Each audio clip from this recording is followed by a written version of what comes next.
গতকালকে আবারও আমাদের সাধারণ জনগণদের সাথে কিন্তু নাটক করেছে জুনাহিদ আহমেদ পলক। সে গতকালকে আবারও আগের মতো আগে যে 12 দিন আমরা ফেসবুক চালাতে পারিনি, ইন্টারনেট থেকে বঞ্চিত ছিলাম, মোবাইল নেটওয়ার্ক থেকে বঞ্চিত ছিলাম, ঠিক সেভাবে গতকালকেও কিন্তু 5 ঘন্টা আমাদের মোবাইল নেটওয়ার্ক ছিল না। এর ভিতরে কিন্তু অনেকজন আলোচনাও করেছেন যে আমরা নেটওয়ার্ক পেয়েছি। হ্যাঁ, বাংলাদেশের কিছু সংখ্যক জেলায় কিছু মানুষ নেটওয়ার্ক পেয়েছিল, কিন্তু বেশিরভাগ জেলাগুলোতে নেটওয়ার্ক বিচ্ছিন্ন ছিল, নেটওয়ার্ক ছিল না। পরবর্তীতে জুনাহিদ আহমেদ পলক ভাইয়া লাইভে আসি বা সামাজিক যোগাযোগ মাধ্যম গণমাধ্যম কর্মীদের সামনে এসে সে ক্ষমা চাচ্ছে। ক্ষমা চেয়ে লাভ হবে না ভাইয়া। হাকু যখন সামনে চলে আসবে তখন দৌড়াদৌড়ি করে কোনো লাভ হবে না, হাকু ফ্যান্টে পড়ে যাবে, এটাই স্বাভাবিক। হাকু আসার আগেই আপনাকে বাথরুম ঠিক করতে হবে, বাথরুমে যাওয়ার জন্য লোটা এবং পানি রেডি করতে হবে। এখন ক্ষমা চেয়ে আর লাভ হবে না, জুতা মেরে গরুদান করার মতো পরিস্থিতি হয়ে গেছে। আমাকে জুতা দিয়ে পিঠে আমাকে যদি গরুদান করে আমার সম্মান কিন্তু ফিরে আসবে না। গরু পাওয়ার আমার কোনো প্রয়োজন নাই, আমার প্রয়োজন সম্মান।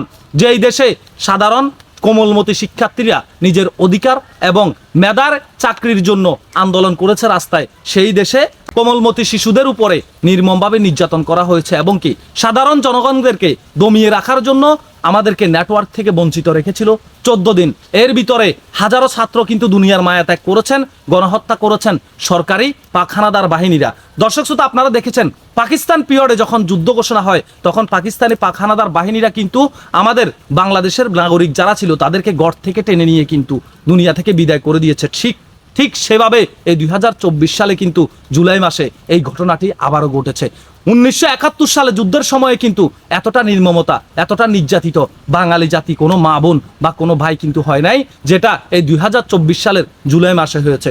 আমরা এমন পরিস্থিতি থেকে বেরিয়ে আসতে চাই। আর একটা কথা বলতে চাই ছাত্রদের উদ্দেশ্যে, প্রয়োজনে আমরাও রাজপথে নামবো ছাত্রদের পক্ষ হয়ে। ছাত্রদেরকে একটা কথা বলতে চাই, পিছনে যাওয়ার কিন্তু জায়গা নেই, সামনে যেতে হবে। কারণ আমাদের একজন বোন বলেছিল পিছনে কোথায় যাব, পিছনে জায়গা নেই, পিছনে সন্ত্রাসী, পিছনে পাখানাদার বাহিনী, আমাদের পিছনে যাওয়ার কোনো জায়গা নেই, আমরা সামনে যাব।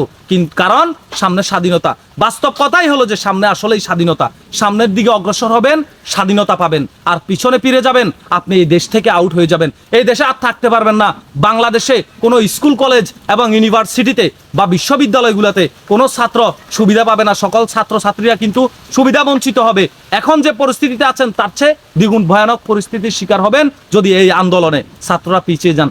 আমরা সরকারের দৃষ্টি আকর্ষণ করছি, ছাত্রদের 9 দফা দাবি মেনে নিয়ে আপনি পুনরায় এই দেশের জনগণের সামনে এসে ক্ষমা চেয়ে ছাত্রদের 9 দফা দাবি মেনে নিয়ে ছাত্রদেরকে তাদের স্বস্তি ফিরিয়ে দেওয়া হোক এবং কি ছাত্রদের দাবি মেনে নেওয়া হোক। একটা কথা বলতে চাই জুনাহিদ আহমেদ পলক ভাইয়ার উদ্দেশ্যে, কথায় আছে বিপদ মৃত্যু যখন সন্নিকটে তখন বিপদ চতুর্দিকে ঘেরাও করে ফেলে। এটা কিন্তু বাস্তব কথা। আপনার অবনতি কিন্তু খুবই সন্নিকটে, এই কারণে আপনি এই সমস্ত কাজ করছেন। কিছু হলেই কিন্তু মোবাইল নেটওয়ার্ক থেকে আমরা বিচ্ছিন্ন হই। সবার উদ্দেশ্যে একটা কথা বলতে চাই, সকল প্রবাসী ভাইয়ের উদ্দেশ্যে একটা কথা বলতে চাই, রেমিটেন্স আপনি পাঠাবেন না পাঠাবেন সেটা আপনার ব্যাপার। আমরা বলবো না যে রেমিটেন্স বন্ধ করে দেন। আপনি যদি দেশের ভালো চান, আপনার সন্তানের ভালো চান, আপনার পরিবারের ভবিষ্যতের ভালো চান, তাহলে রেমিটেন্স পাঠানো বন্ধ করে দেন। বিকাশ, নগদ, রকেট, ব্যাংকিং লেনদেন সবকিছু কিন্তু বাংলাদেশ ব্যাংকের কিন্তু অধীনে। একমাত্র আপনার বিবেচনা, আপনার বিবেককে প্রশ্ন করে দেখেন কোথায় পাঠালে আপনার জন্য সুবিধা। তবে আপনারা সতর্কতা অবলম্বন করবেন। হুন্ডিতেও কিন্তু এর মধ্যে অনেক প্রবাসী টাকা পয়সা কিন্তু মেরে দেওয়া হয়েছে। তাই বলবো যে আপনারা টাকা পয়সা যদি পরিবার চলতে পারে পাঠানো বন্ধ করে দেন। এখন দেশের স্বাধীনতা প্রবাসীদের হাতে। সবাই ভালো থাকবেন, সুস্থ থাকবেন, আল্লাহ হাফেজ। যদি গুরুত্বপূর্ণ মনে করে থাকেন ভিডিওটি শেয়ার করে দেবেন।